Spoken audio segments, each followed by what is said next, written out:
Olá pessoal, tudo bom com vocês? Eu sou o professor Plácido, trabalho com a disciplina Química. Vamos ter nossa aula do segundo ano sobre o nosso conteúdo soluções. Vamos ver nessa aula o conceito de soluções, a sua composição básica e a sua classificação. Bom, você vai acompanhar pelo livro do aluno, a unidade 2, que fala em poluição da água, o capítulo 4, estudo das soluções. Você pode acompanhar depois dessa aula, dar uma lida, dar uma revisada, tudo bem? Tá. Vamos então preparar um suco. Como é que a gente faz para preparar um suco?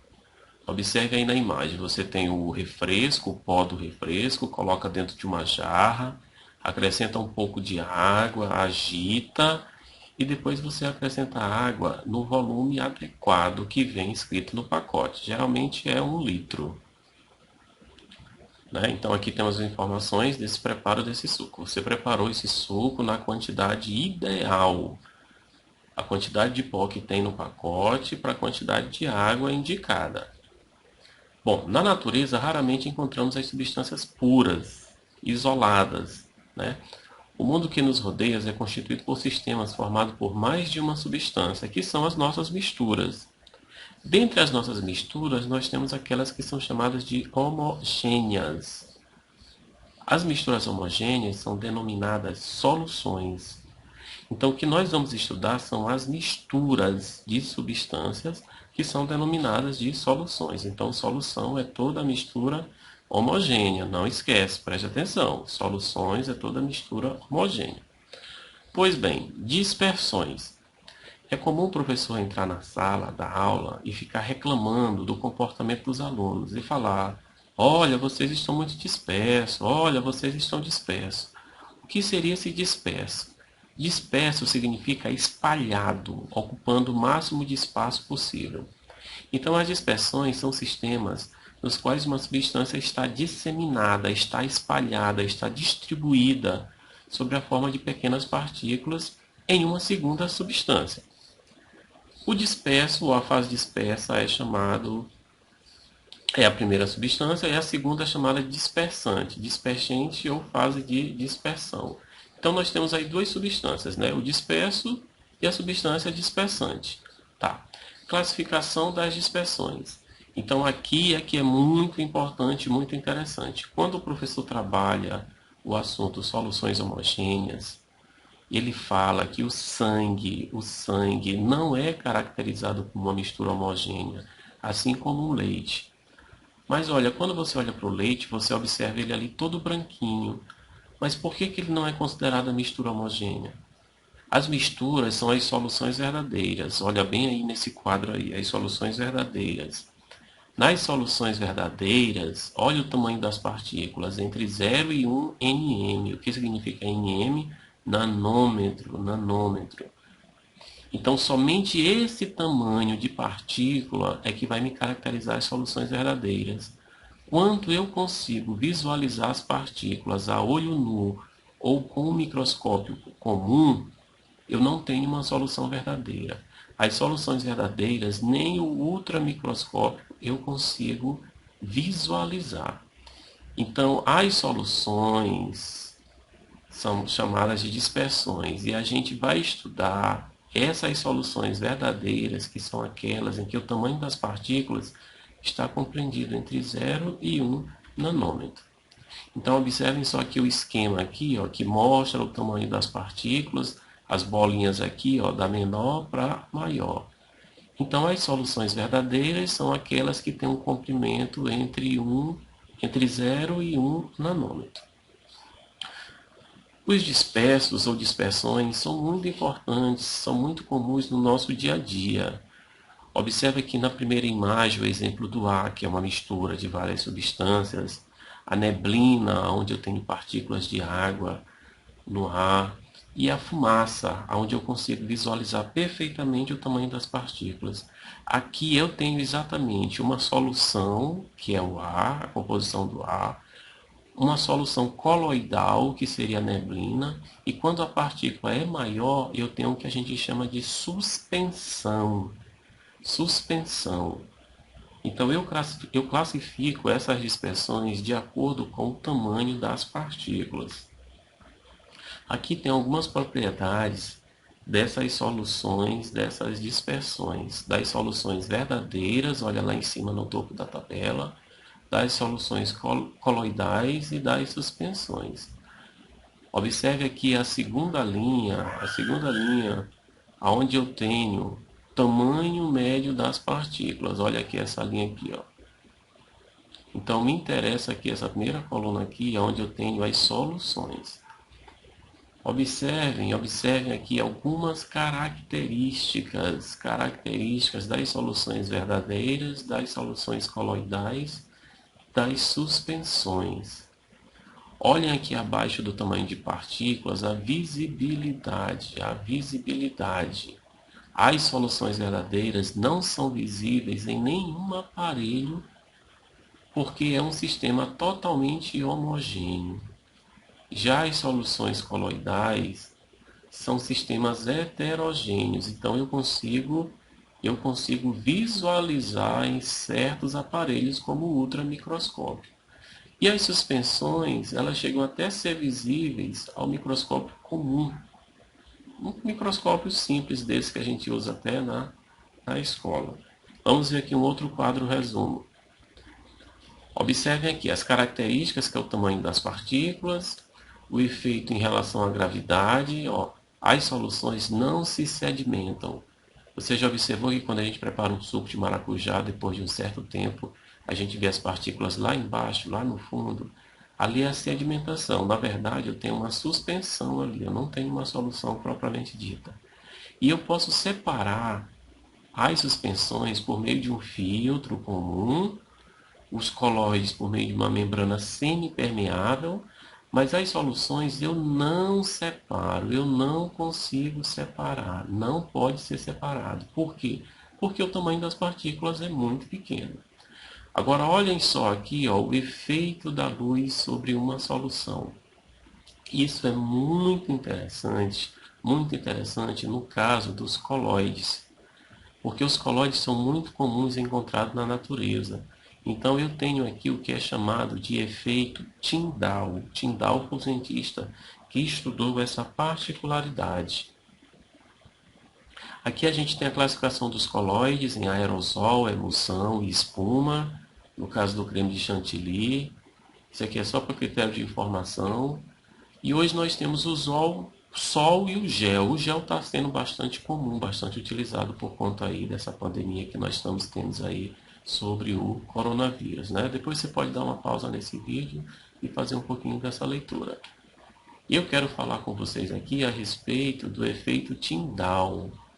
O efeito Tyndall é justamente o espalhamento da luz causado pelo tamanho de determinadas partículas numa solução, no caso, no sistema coloidal. Observem esse frasco do meio, ó, o raio de luz ao penetrar aqui no sistema, ele aumenta aqui, ó, o seu raio de propagação. Olha aqui no caso do farol, o que que acontece, ó, o raio de luz ele sofre um espalhamento. E isso é muito importante no caso de eu ter, por exemplo, olha, observe aqui a imagem 1, uma neblina.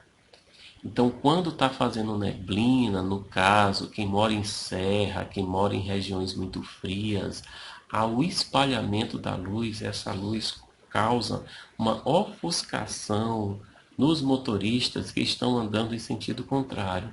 Então, é muito importante que ao se dirigir, quando está muito cedo ou já tarde da noite, se você perceber ali a questão da neblina, não use farol alto, não use porque você vai cegar a vista do outro motorista. Observe na imagem de baixo aqui, ó, o sol penetrando pela janela e essa claridade aqui, ó, que eu tenho. Isso aqui é devido às partículas de poeira suspensas no ar que causam a dispersão, o espalhamento da luz. Olha aqui na imagem da direita aqui, ó, a luz entrando na floresta e ela sendo espalhada por conta das partículas que estão espalhadas. Essas partículas são poeira, são vapor de água. Esse é o chamado efeito Tyndall. Tyndall. Então, retornando aqui à nossa imagem em relação à preparação do suco, né? Eu já sei como é que eu preparo um suco. Coloco o pó do refresco numa jarra, acrescento um pouco de água, agito. Aí eu tenho minha solução. Minha solução é um sistema homogêneo, né? É toda mistura homogênea. E agora eu quero saber os componentes de uma solução. Basicamente, eu tenho dois componentes, que é o pó do preparo, o pó do refresco, e o recipiente que está aqui na jarra, que na maioria das vezes é água, água, água, água, água. Presta atenção, água. Esse componente aqui é a água. Então, na solução eu tenho o soluto. O soluto é a substância que está em menor quantidade. É quem será dissolvido. É o conteúdo do suco, aqui, ó, do pacotinho. Ó. Quem estiver em menor quantidade eu chamo de soluto. E eu vou chamar quem estiver em maior quantidade, no caso a água, de solvente. A água é um solvente. A mistura do soluto e do solvente é o que me dá a solução. A solução é soluto mais solvente. Se uma solução é preparada com o solvente sendo a água, dizemos que temos uma solução aquosa. Aquosa vem de água. Agora a classificação das soluções. A gente classifica uma solução dependendo do seu estado físico. Observem aqui essas três imagens. Eu tenho aqui um instrumento musical. Esse instrumento musical, ele é na verdade uma liga metálica. Ele é aqui basicamente composto de cobre e zinco. Uma mistura de duas soluções, onde o produto final é um sistema sólido. Nessa imagem aqui que eu tenho o planeta Terra, eu tenho aqui o ar. Essa imagem quer mostrar aqui o ar. O ar é uma mistura de gases, portanto, eu tenho uma solução gasosa. E essa imagem que tem um tubarão aqui embaixo quer mostrar a água do mar. A água do mar é uma solução líquida. Vamos ver outras imagens ainda, continuando em relação ao estado físico das soluções. Observem aqui um objeto, aqui, uma aliança. É uma liga metálica, é um objeto sólido. Observa que isso aqui é um vinagre, nessa fotografia do meio. O vinagre é uma mistura, é uma solução líquida. E dentro do botijão eu tenho um gás de cozinha. O gás de cozinha ele não é uma substância, ele é uma mistura gasosa.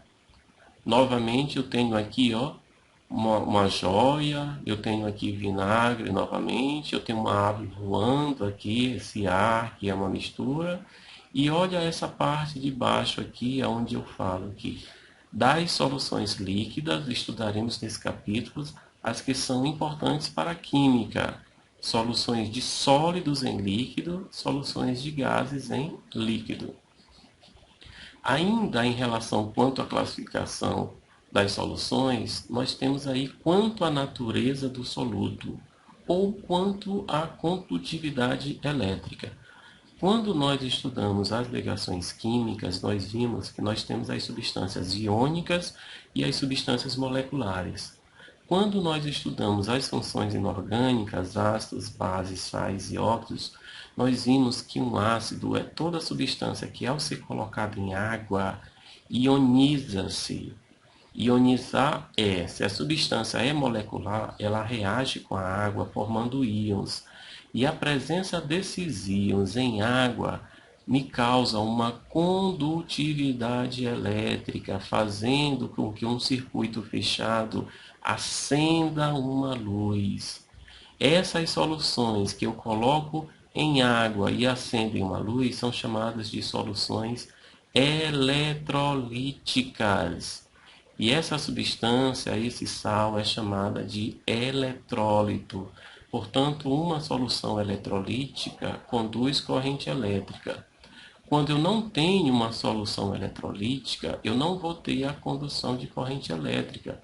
Geralmente são soluções moleculares em que esses reagentes eles não interagem com a água. É o caso do açúcar.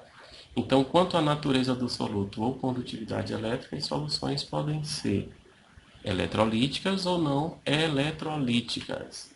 Bora lá, preste atenção, você vai conseguir entender. Agora é muito importante essa informação para o nosso dia a dia. O que é que essa imagem aqui está nos mostrando? Observem só a linha vermelha que está circulando aí na água. Se você observar antes da água, onde tem as cadeiras, e depois da água, onde tem uma seta, você vai ver uma linha passando. Essa linha, na verdade, é um fio de uma extensão elétrica. Alguém teve a infeliz ideia de esticar uma extensão e essa fiação está passando pela água. Se a água conduz a corrente elétrica, isso é muito perigoso. Isso é tudo que você não deveria fazer. Observa só esses dois homens, não são nem rapazes, são homens. Olha só a gambiarra aqui que eles inventaram de fazer, ó. Uma extensão elétrica suspensa na água. Observem só isso aqui.